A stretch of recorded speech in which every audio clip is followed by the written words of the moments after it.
Hi అండి అందరికీ. ఈరోజు శనగపప్పు మసాలా కర్రీ ఎలా ఉండాలో చూపిస్తాను. ముందుగా శనగపప్పును బాగా కడగాలి. కడిగిన తర్వాత దానికి సరిపోని వాటర్ పోసి కొంచెం నాననిచ్చినా పర్వాలేదు కుక్కర్లోనే కాబట్టి ఒక విజిల్ ఎక్స్ట్రా పెట్టుకుంటే సరిపోతుంది. దాంట్లోనే కొంచెం ఉప్పు వేసుకొని మూత పెట్టుకొని స్టవ్ వెలిగించి స్టవ్ మీద పెట్టండి. అది ఉడికే లోపల ఒక 2-3 నాది చిన్న కుక్కర్ కాబట్టి తొందరగా ఒక 3 విజిల్లోనే ఉడికిపోయింది. ఆ ఉడికే లోపల ఉల్లిగడ్డ కట్ చేసి పెట్టుకుందాం, పచ్చిమిర్చి ఒక 2. ఇప్పుడు ఆవిరంతా పోయింది కాబట్టి మూత తీసి చూస్తే ఓకే, మంచిగా ఉడికిపోయింది. 70% అన్న, మరి మెత్తగా కాదనమాట. ఇది మసాలా కర్రీ కాబట్టి కొంచెం పలుకుగానే ఉంటేనే బాగుంటుంది. తెలంగాణ స్పెషల్ అని మనం బచ్చాలకు ఎట్లా పప్పు ఉడకబెడతామో సేమ్ యాజ్ ఇట్ ఈజ్ అలాగే ఉడకబెట్టుకోవాలి. వాటితో సహా ఒక పక్కకు పంపేసుకోండి, పక్కకి పెట్టుకోండి గిన్నెలో.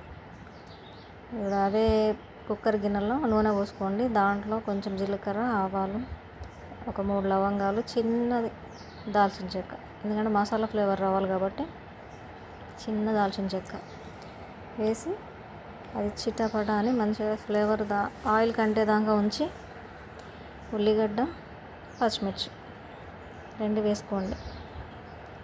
2 వేసుకొని బాగా కలపండి. ఉల్లిగడ్డ కొంచెం రంగు మారేదాకా కలపండి.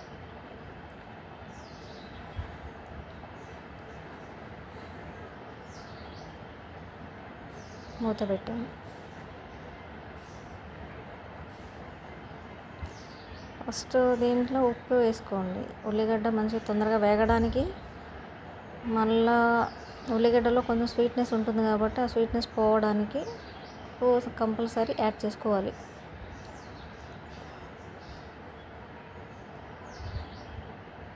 సన్నగా చాప్ చేసుకోండి. ఉల్లిగడ్డ పప్పులో మంచిగా ఉంటుంది. కొంతమందికి ఇష్టంగా పెద్దగా కూడా కట్ చేసుకుంటారు, కాకుండా నేను సన్నగానే కట్ చేశాను.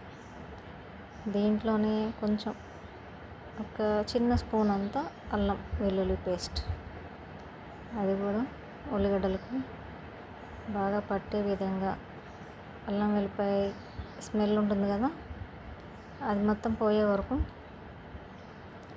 లైట్గా వేపుకోండి. తర్వాత పసుపు వేసుకోండి. నేను ఇంట్లో కొట్టించిన పసుపే కాబట్టి కొంచెం వేసుకున్నా సరిపోతుంది. బయట కొనే ఆశీర్వాద్ కానీ వేరే ఏదైతే కొంచెం ఎక్స్ట్రా పడుతుంది అనుకుంటా. నాకైతే కొంచెం వేస్తే ఒక సరిపోయింది. దీంట్లోనే ఫ్లేవర్ కోసం ఫస్ట్ తాలింపులో కన్నా ఇట్లా ఉల్లిగడ్డ వేగేటప్పుడు కరివేపాకు వేస్తే చాలా కమ్మగా ఉంటుంది. చూడండి, నూనె మంచిగా బయటకు వస్తుంది. ఇప్పుడు కారం వేసుకోండి, ఎందుకంటే శనగపప్పు ఆల్రెడీ ఉడికిచ్చేసాం కాబట్టి కూర ఈ ఉల్లిగడ్డల్లోనే కారం వేసేసుకుంటే కారం వాసన, పచ్చివాసన పోతుందన్నమాట. ఉల్లిగడ్డలతో పాటు వేగుతుంది కారం కాబట్టి పచ్చివాసన కూడా పోతుంది.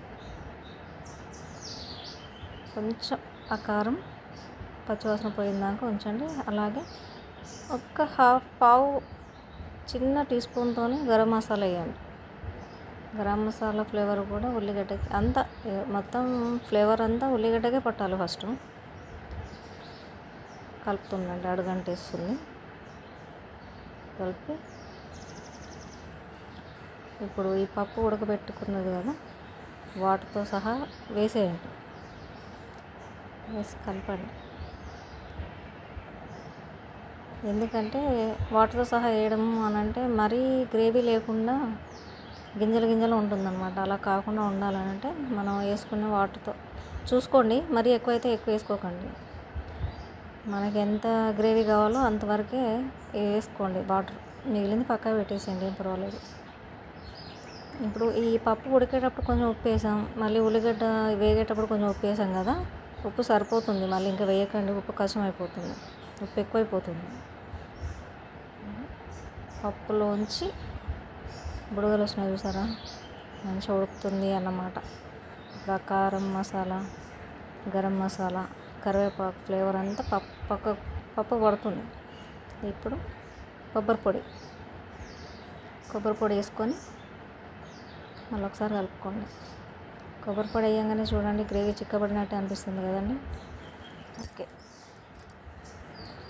ఇప్పుడు కొంచెం ధనియా పౌడర్ వేసుకొని కలుపుకోండి. నాకు చాలా అనిపిస్తుంది ఇక్కడికే గ్రేవీ చాలు, ఎందుకంటే కొంచెం తర్వాత దగ్గర పడిపోతుంది అనమాట. చూసారా ఎంత బాగుందో, బాగుంది కదా. మీరు కూడా ట్రై చేసి నాకు ఎలా ఉందో కామెంట్ బాక్స్లో చెప్పండి. Okay, thank you.